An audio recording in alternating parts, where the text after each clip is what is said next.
नमस्कार दोस्तों, जैसा कि आप लोग जानते हैं गुरु कोचिंग सेंटर में आपका स्वागत है। आज हम बताएंगे प्रश्नावली 3.3 की सवाल। तो यह पहली सवाल है, यदि हम अंश में एक जोड़ दें तथा हर में से एक घटा दें तो जो भिन्न होती है वह एक में बदल जाती है। और दूसरी शर्त जो है, यदि हर में एक जोड़ दें तो यह जो भिन्न है वह 1/2 हो जाती है। तो वह भिन्न क्या है, हमको भिन्न को बताना है। तो देखिए, भिन्न होती है अंश बटे हर के रूप में। तो इसमें अंश और हर तो दिया नहीं है, तो उसको हम सबसे पहले मानेंगे। तो देखिए, सवाल आपकी ये है, यहाँ पर हम रख दे रहे हैं, हर डालेंगे। माना भिन्न का अंश x है तथा हर y है। क्योंकि जो भिन्न होती है उसको हम पहले दिखा देंगे कि x बटे y, अंश x माने हैं और हर y माने हैं। तो भिन्न बराबर x बटे y। अब देखिए, जो पहली शर्त है कि यदि हम अंश में एक जोड़ दें तथा हर में एक घटा दें, तो प्रथम शर्त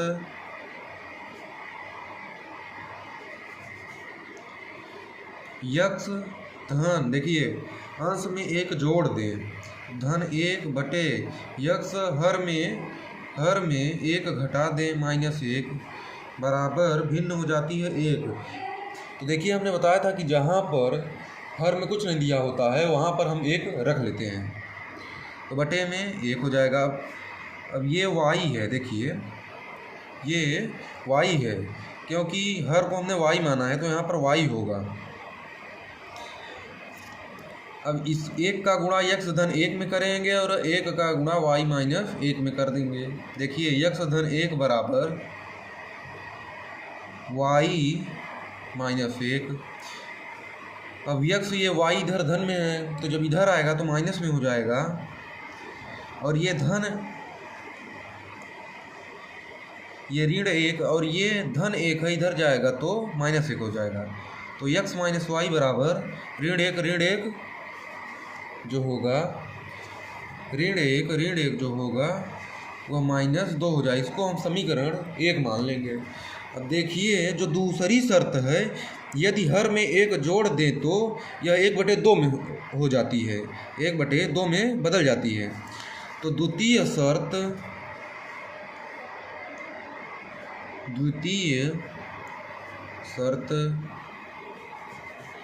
दूसरी शर्त है, देखिए कि x, क्योंकि बोला है कि हर में जोड़ेंगे, इसमें x मतलब कि अंश में कुछ नहीं करना है, केवल हर में करना है।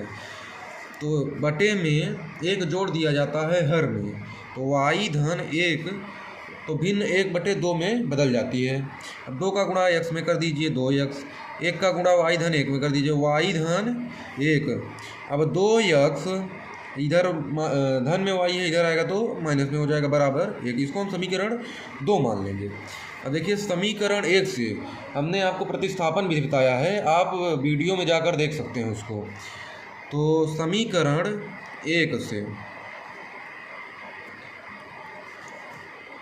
अब समीकरण 1 क्या है, x -y बराबर -2। अब x बराबर -2, अब ये जो ऋण y है इधर जाएगा तो धन y हो जाएगा। इसको हम समीकरण 3 मान लेंगे। अब x का जो मान है उसको हम समीकरण 2 में रखेंगे। तो x का मान समीकरण 2 में रखने पर, समीकरण 2 क्या है, सबसे पहले आप देखिए, तो 2x -y बराबर 1। x के स्थान पे हमको -2 धन y रख देना है, तो -2 धन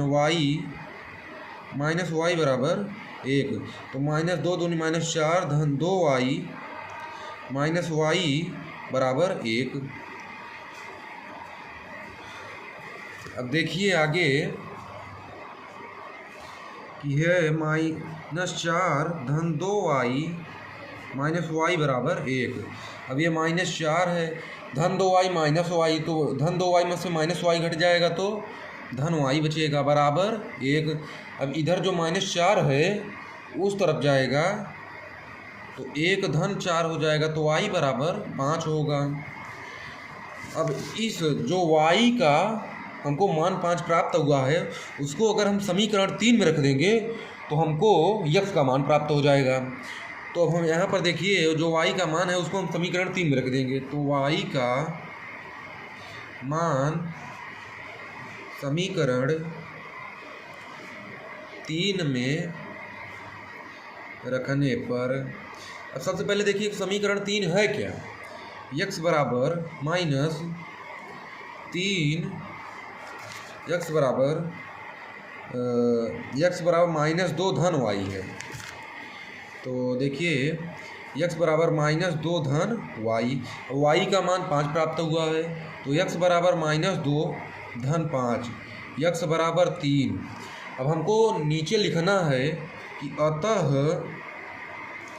x बराबर 3 तथा y बराबर 5, अर्थात